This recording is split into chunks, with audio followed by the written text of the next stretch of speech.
while we're definitely targeting search like everybody else, I ask everyone to answer the one question. Why would someone bookmark or share this content? B2B Content Strategist is the podcast where you'll hear actionable advice and strategic guidance from content marketing leaders. I'm Amy Woods, CEO of Content 10x, and I sit down with leading B2B marketers to discuss how they overcome challenges with limited time and resources and execute winning campaigns time after time. If you want to improve and streamline your content marketing, keep listening. Hello and welcome to this episode of B2B Content Strategist. I'm your host, Amy Woods, founder of Content 10x, and in this episode I am speaking with Ronnie Higgins, who is the Director of Content at OpenPhone. OpenPhone is an all-in-one phone system for teams. I had a fantastic conversation with Ronnie and I can't wait to share this one with you. We talked about OpenPhone's ideal client persona and the differences in marketing a horizontal versus vertical product. We also talked about what Ronnie's team looks like, hiring contractors, how to streamline processes, what their main focus is regarding their content strategy, and also Ronnie's determination to avoid what he refers to as this grey goo of content that has been just further exasperated since the arrival of AI. Ronnie has loads of great insights and interesting takeaways, and as I said, I can't wait to share this with you, so let's dive in. Ronnie, welcome to B2B Content Strategist. Thank you for having me. Good to be here. Oh no, it's really good to have you here, and I'm looking forward to this conversation. So thank you so much for coming on the show. To get started, in a summary, could you tell me a little bit about your role and also a few sentences about what OpenPhone does as well? Definitely. So, OpenPhone is it's a business phone that is it's software. So imagine instead of carrying around a second phone or a business going to like AT&T or Verizon, they can just like download an app, sign up and have their business phone. And the app itself actually is like a little mini CRM. Like you have conversation history, you have you can collaborate. So if you have teams, and it's a really innovative product. And my role as the director of content is to take the content engine that the founder had actually built on her own, an amazing one, and then the team that she started to build a SEO team, and basically take what they have and turn it up to 11, is probably the best way to say it. And content's role at OpenPhone is primarily the organic growth driver and the sustainable organic growth. So we have paid and we have, conversion rate optimization, but it's us that are bringing people into OpenPhone's orbit, taking them through their product awareness journey and creating the opportunities to raise their awareness about product features that solve their problems. Mm. And who are you marketing to? So who's that ideal client persona? So a phone is very horizontal. It's not very vertical. It's actually the first time I've had to um, do my job in such a way. Like everywhere else I've worked, Udemy, it was L&D HR personas. At Hopin, it was event marketers and event professionals, and at Eventbrite, it was also event people. But this is literally businesses in the United States and Canada, and we're not going after like huge enterprise. We're actually going after small and medium sized businesses in the United States and Canada, and they range from realtors to dog walking services to legal services to professional services like Athena's executive assistants. It just runs the gamut of a bunch of different personas. So does that make it more challenging from your role as head of content, planning out all the different campaigns? I would say it there's a it there's a challenge, but it's also something that before I even accepted the job, I kind of had an idea of how to like get around it, which is to just incorporate the voice of the customer. And it's a muscle that I'm actually currently building for us right now. I would say I started in September of last year. And right after I started was when if I may curse, shit hit the fan in the VC world. Yeah. And then the economy, everyone was freaking out. I think people are still like apprehensive, but people were really freaking out for a while. And so I didn't like want to go too crazy and try too much. And I took a slow approach to it. And like, it wasn't until like around like January that I felt comfortable enough to start really putting the pedal to the metal. And so we have an SEO strategy that is taking what worked, but making it even more laser targeted. So we worked with a company called Growth Plays, which is run by my friend John Henry. And what they do is like something that most SEO agencies don't do, which is they actually have provided us with a playbook of SEO opportunities and said, go after this keyword with this type of content, with this type of angle, and you will get this traffic, which will then convert into this amount of trials and so forth. And so we have like this playbook that we can actually go to OpenPhone's board and say, here's what you can expect in the next quarter, which is really awesome. And that is, I would say, it has mentions of different ICPs. Like we'll say, like if you're a realtor or if this and that, and we'll have some examples we're pulling. But I recently restructured the like team in our workflows so that we're working so far ahead on projects. Like right now, we're working on some projects that won't ship until maybe even August or July Mm. or end of July, early August. And that's to give my content producers enough time to then go talk to people, get subject matter experts, get voices of the customer so that we can actually produce a piece of content that might be trying to give you an example here of like how to talk to customers, right? Like a piece that targets that keyword or a key phrase. And we'll do the like, audience agnostic piece. But then because we have a lot of quotes from people, we've asked them for tips and tricks. We can actually go and do versions of that are atomized or repurposed that are like very specific to that industry. But then also have those examples in that agnostic piece too. And then slowly but surely, as we build more examples and ideas and gather ideas from our audiences, we can start to build like huge listicles and maybe even like template galleries of like SMS templates for real estate. Like we have like a listicle right now for that, but in the future, as we build like a huge repository of them, I can imagine us building into our blog, which is getting redesigned and going to launch at the end of the month. Um, Having like a sort of way you look through templates on like Airtable or Notion, like there's like a search field and everything, and you can find the ones you want, and then maybe even allow UGC, like allow people to submit stuff. So Sounds that's how I'm awesome. tackling that, the audience persona thing for a horizontal product. Yeah, sounds great. So who are you tackling this with? So what does your team look like in terms of the roles within it and that structure? If I tell you all, like hearing all that I said I'm doing, how big do you think my team is? You want me to guess? 10 strong? 8, 9, 10? I I have don't one know. content marketer and Oh, one SEO really? lead. Wow. Yeah. Right now I am operating, it's because of just how lean companies and startups have to be right now.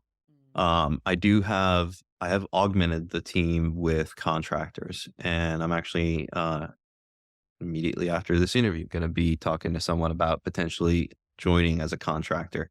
And so I have an SEO lead, a content marketer who is essentially our like content strategist slash like managing editor.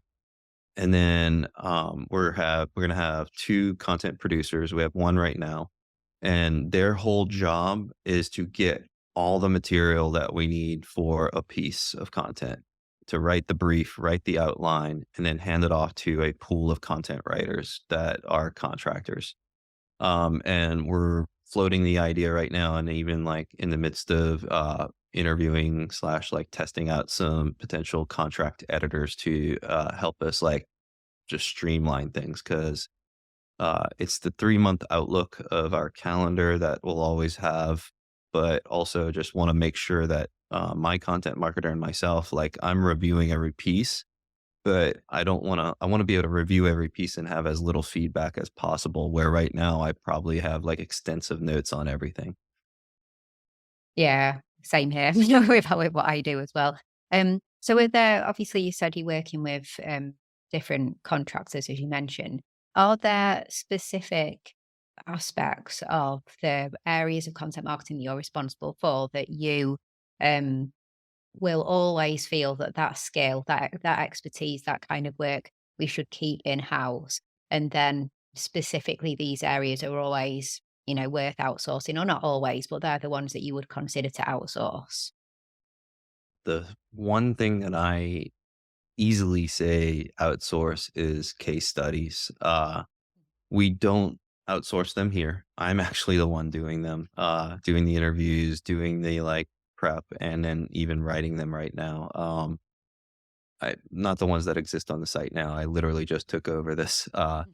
but it's one of the things that I think is easy to take over because the there's a very simple sh- like way to approach them, and it's not that complicated. But the process of doing case studies, of getting people to say yes, getting the interview scheduled, getting the like review and approvals, like it's just it ends up like being a drag on internal resources. And when you outsource that and allow that to augment, yes.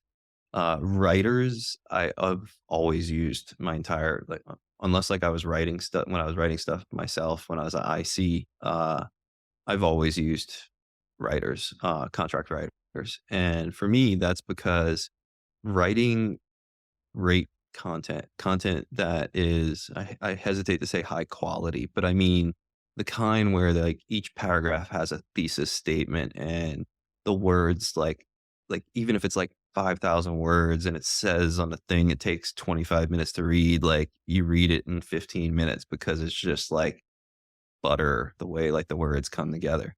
Yeah. That level of writing requires the space to write it. And from my IC days when I was writing, I struggled to get that caliber of writing out of myself. And it was like a huge source of imposter syndrome. And I eventually started to realize it was because I was in freaking meetings all the time, getting slacked all the time. And for me, I get the best quality writing when I have writers who don't have to worry about what's happening at the company.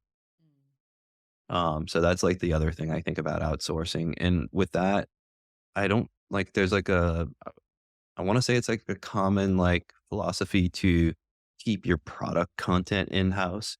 And I agree with that to a degree, but if you can train your contract writers to understand the product really well, and like we have like an entire wiki that like they have access to that we constantly update that says here's how you talk about that product. And we recently hired a product marketing lead from Loom that I'm really excited to be working with him. Like when I interviewed him, I hit up my founder and said just give him an offer because he's like mind-blowingly good at his job, that I can say is gonna like make that wiki even better. And so that's the outsourcing philosophy for me is like, if you can outsource it, sure. The one thing that I have struggled to outsource is strategy. Yeah. The only agency I've ever worked with is called Message Lab, and we worked with them at Eventbrite, and they really were like helping me do something that I was trying to do on my own. So having that outside expertise allowed me to then build what I was trying to build, which was more uh, product agnostic, completely product agnostic stuff that was more community driven before community was like a buzzword in marketing. because I wanted to tell stories of the people putting on the events and my vision. There's this document internally at somewhere on Google Drive at Eventbrite talking about a vision for the future, and I said we should create the next Rolling Stone, where Rolling Stone wasn't just about like, oh, here's the artist and the music. It was about the groupies, the fans, the roadies. Like it was just like anything that could, even politics. And so I had this vision for doing that at Eventbrite. That Message Lab had a similar idea, and we worked really well together on that. But other times I've tried to work with like really amazing like agencies, like Foundation Inc. Is one of them. I know you had Ross on here, and I just was like, he's a genius, but I'm also already like thought of that, and I'm going to do that, and it was just this thing where I was like, I guess I don't need an agency for strategy because it's if there's anything that I have, like I'm good at, it's that. Yeah. If there's anything that I'd say, through running the second season of this podcast, as we've discussed this topic of in-source, outsource, I say one of the main areas that people have said you do tend to retain in-house is the strategy side of things. And as you said, outsourcing more along the lines of writing. And also some of the marketing teams talk about outsourcing SEO and paid social, of course, as well, and things like that. So Oh yeah. yeah. Okay. Yeah, I definitely outsourced the SEO strategy. We have my SEO lead is probably like, I mean, I'm biased, but I feel like he's like up there. He just isn't as active on social as most of the people who are known for SEO. And he's why we are already successful as a content team before I started.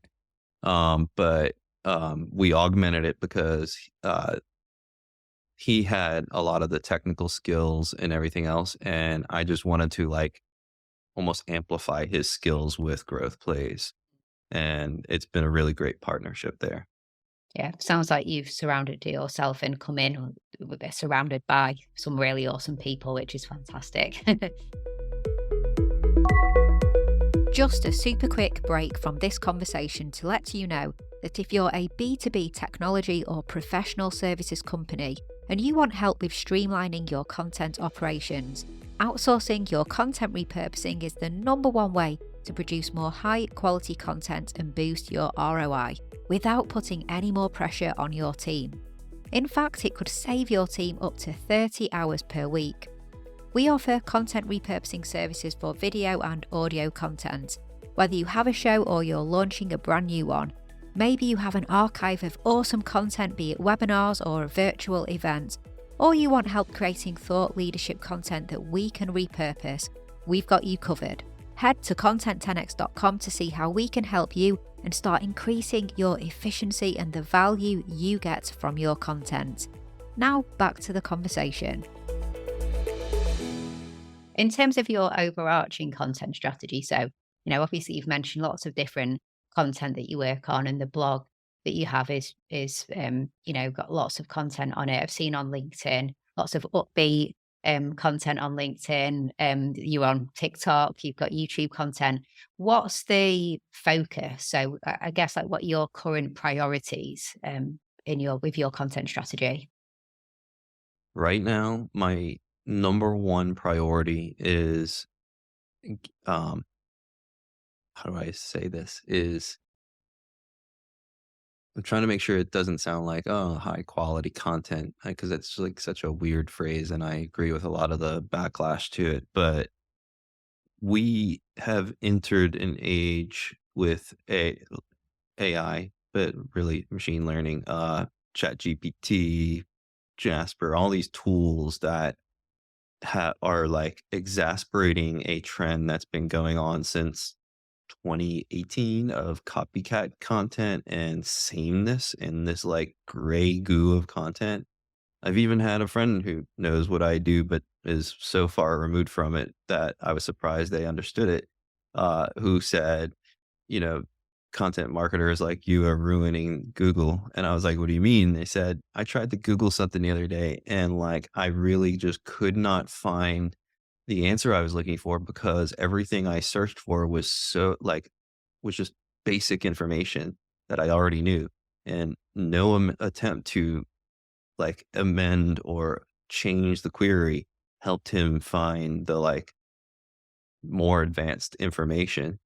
And I think like there's this sort of reckoning right now that I am hoping to position OpenPhone to avoid, which is the comfort content has to have a significant information gain. And like I gave the example of how to talk to customers. I'm actually the one who I'm pulling up my sleeves and doing this piece from soup to nuts to show my team what I mean. And it's a thing I don't normally do, which is I wrote the intro before I did anything else. And this intro, and I'm going to paraphrase it here, it literally is written, and I'm probably going to stick with it by the time I publish this, is like, if you've found this piece of content after searching for how to talk to customers on your favorite web engine and are frustrated with the results, you've come to the right place. And it says that, most of the content has basic and almost useless information like make eye contact, blah, blah, blah. And I even say like, no shit, Sherlock with the bleeped out and say, it's not that that information is not, useless at all. It's rooted in something real. It's just missing the like nuance of what people like you, the reader, have actually experienced as real life tangible examples that make it more concrete because in B2B SaaS, the like education style content needs to have like if it's not a tutorial, like straightforward tutorial, like this is going to be more strategic. It's got to have conceptual, strategic, and then tactical layers. And a lot of content doesn't have like that tactical layer. They'll tell you to go do something, but then they won't tell you how to do it. They like, yeah, you'll figure it out. And so right now I am putting all of my energy into steering the content ship at OpenPhone to that higher like bar of value, I'll say, instead of quality. Like, and part of it is also like not just the information gain, but the experience. So a lot of content marketers who come from journalism have this background that helps them think in terms of like the lead and then the story. And I come from film broadcasting and it's a time sensitive medium. Like when you go to watch a program on TV or you go to watch a movie, you look at the runtime. You're like, all right, you want to know, can I fit this in my day? And when everybody is a content creator, not just businesses, but, you know, teenagers next door, like the the search and opportunity cost of consuming content is so high, you have to respect that. And so part of what I'm instilling in everyone is like, all right, think about the consumption experience holistically. I read this intro. Did it captivate me enough to keep going? Great. All right. Now how does it flow? How does this piece of content, you know, where are the like aha moments throughout the piece of content? How many are there? How many times did we make them laugh? Like, like put some pop culture references in there so that they feel like we actually know them. And it's something that I think that AI, unless like you're painstakingly telling it to do this, can't do it. You can't go write a blog post on how to talk to customers that targets small businesses in the United States and Canada. And it's not gonna like come up with like a pop culture reference of two characters from a popular TV show who couldn't understand one another. Like that's not going to happen. Like you need a human and someone to care about and think about where to place that. And so that's the crux of my strategy because right now the reason I want to do that is while we're definitely like targeting search like everybody else, I want like in every one of my briefs, I ask everyone to answer to one question is why would someone bookmark or share this content? And that's everything I just described is aimed at answering that question because it made me feel something is why someone bookmarks it. It made me feel empowered, and I want to make other people feel empowered. So I'm going to share it. And so I'm looking for people to, who work for me to answer that question in that regard and then deliver it. And I mean, everything that you just explained there, as you already referenced as well, I don't believe can be achieved by AI. I think, the tools like ChatGPT, and other of those generative AI type tools are, in my opinion, like really terrible at any kind of long form written content. I know you can keep probing and getting prompts better and things like that, but it still seems like a robot, and it's not good. It's good for some things, but not really long form written content. Um, on that, obviously, I think we probably it sounds like we agree on that, but within your team, are there some areas that you are using AI in your content creation workflows or the team workflows, or any, kind of opinions on some of the ways it maybe it is helping or can help, or you're going to try? No, so we use Jasper, Yeah. and more recently, I have greenlit my team to using ChatGPT Plus. Okay. And our AI policy, which is right now more verbal and will be written soon, is similar to ones you've seen elsewhere. Like Wired had a good one that I was like basically gonna like say like that, which is like we will never, ever, ever, ever, ever, ever, ever, ever, ever publish something that was just straight out of an AI, like ever. It'll always have to go through a human editor, a human who writer, and so forth. Now, workflows, like, they're constantly evolving. So, to back up, I've been using generative AI since around like 2020. I guess you could say I was an early adopter. I started off with Copy AI. Those were actually little small tasks like repurposing content. Uh, and so think about like atomizing email, landing page, and promotional copy from like long form content. And then every now and then I would use it to generate like shitty first drafts of a paragraph or something. If I was had writer's block, I'll be like, give me the like worst thing so I can then go, oh, I can do better than that. Over the years, it's now like audience research. So like back to how did I like figure out what to do with such a horizontal audience? I used AI to say, all right, if you were doing this, what are some of the pain points? What are the struggles? Like asking it questions. And this is actually before Chat GPT. I was like just seeing what happens if I like asked questions in like a doc and letting it go. Chat GPT made it even easier because I could clarify stuff. But then there's like topic research. So like with Chat GPT plus, like being able to do like read the web and link readers, like I can say, here's this piece of content that's ranking, like it's number one. Read it, tell me what it's missing. Help me understand, like help me figure out and possible angles is another thing.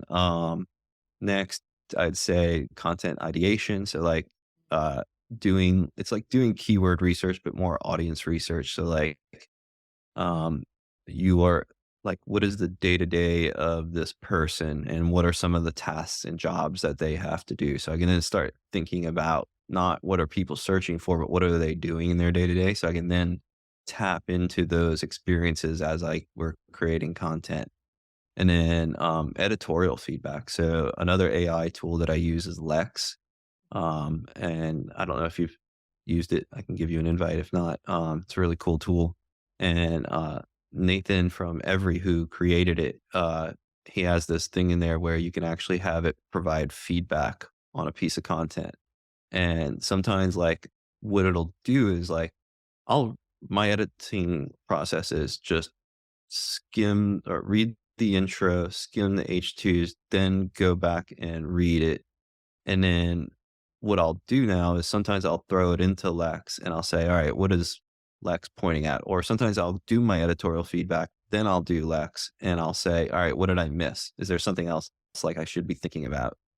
So it's just an augmentation more than a crutch. is probably how I would say we use it. And I'm sure my team probably has some other nifty ways of doing it. One of my content producers uses it to summarize books and get like the essence of books out so that she doesn't have to read mainly nonfiction, like so business books and things like that. So she'll get like a breakdown of like the takeaways in a book so she can actually like reference it in a piece of content as though she read it. That's really clever. I've always had, well, for a while had Blinkist, which obviously is Same. a paid for tool. So it sounds like it's being used as a similar tool to Blinkist. I've been a subscriber to Blinkist for years, and after she showed me that, I'm like, which I mean, Blinkist is awesome. I don't want to like disparage anybody from doing it. In fact, it's probably a better quality product than what I get out of ChatGPT. But those are just some examples. I'm sure there's more I'm not thinking about, but I think I'm just one of those people who was adamant about AI and excited about it. And I've actually convinced people in my network who initially were like, that's the devil to understand it's not. I mean, they use Grammarly. That's essentially the same thing. I mean, now it's actually like an AI tool, which we have, but we haven't used. But yeah, it's that like just a tool. It's like going from a typewriter to a word processor. It's just a piece of technology. Yeah, exactly. And I think like, a lot of people probably don't realize how long they've been using AI in the different tools that they have, but they just haven't put two and two together and thought it's a machine learning Predictive or AI. text. Yeah, Yeah, exactly. I mean, predictive it's text all, is just the is like well, it was before Transformers, but yeah, yeah, chatbots and things like that. I mean, I agree with you. I see it as an opportunity. Well, we just need to embrace it. Like you said, it's just like moving to the from the typewriter to the computer. Does stagger me sometimes how much trust some people put in the outputs of something like ChatGPT. They'll ask it to do a bit of research and just genuinely believe every single thing that it said, and that there's no further research that needs to be done. And it staggers me that you would just think that, like, you know, it doesn't surprise me considering like how often have you found a piece of content that references stat and then you click on the link to the stat and it's just another blog post that has another link and then you go down a rabbit hole and you figure out there was never any original source here. Like someone just trusted all these people to make up a stat and reference it. It's actually something that like chat gpt does pretty like well is that same problem. And it's because it's learned from that content, so it just regurgitates the bs that we've been regurgitating. exactly, yeah. And if every person uses the same robot to regurgitate the same BS, then we just get that everywhere, don't we? So it's like the same as, like we were saying at the start, you wouldn't, well, hopefully, like people would not be using it to just create a long form piece of written content and then just publish it. But if everybody did just use the same robot to create the same piece of content about the same thing, then there's no wonder all the content starts coming out generic and half the time incorrect as well. So yeah, it's a whole other episode. Um, I know that we are coming near to the time that we have for this episode. So I'm just going to jump to asking you a few quick fire questions, if that's okay. So, one takeaway tip that you'd give your younger self starting out in your marketing career. Trust your gut. Like you're every time that I have been told that like this whole like idea of building a media company is something I'd been saying for years, and I saw the vision of it like early on in content, and all these years I've kind of had kind of ran up against like aversions to it, and every time I felt vindicated as something would validate it and how the industry's progressed. So trust your gut. Yeah. And you, just talking about the media company, um, I haven't had time to go there in the conversation we've had, but you're an advisor to Audience Plus, right? And a key thing, if I'm correct with their platform, is around helping companies to embrace that media company angle, isn't it? Like a Yeah, platform to it's a help your different company. approach than what Mm. content marketers have done in the past. And it's just about like building. your audience, your loyal, like, it's like building fandoms, commercial fandoms. A person who actually planted this idea in my head is Zoe Scammon. I can send you a link so you can link it later, to her stuff, but yeah, she, um, helped me see that, like, this idea of fandom, like, for Marvel and whatever, like, in Star Wars is actually, like, slowly becoming a thing in the commercial world. And Audience Plus believes that you can build a platform or have like a property that people gravitate to, a third place, a digital third place that they can then go consume content in. As a company, you don't have to rely on third parties to tell you what they did or like how engaged they are so that you can make more informed decisions about the content that you provide.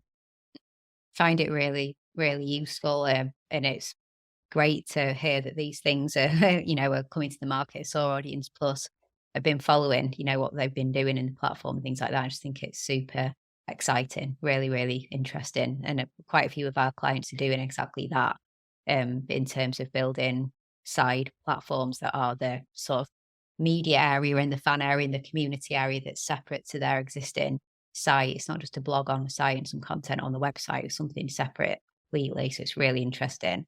Um, but I'll ask one final one. This question is always a fun one.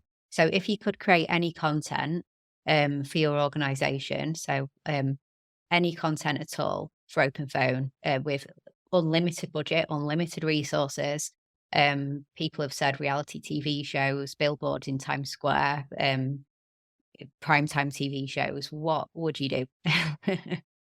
Uh, Closer to the latter. So, I can imagine a comedy series following the misadventures of a small business owner that OpenPhone's small business customers would see a version of themselves in and couldn't help but root for.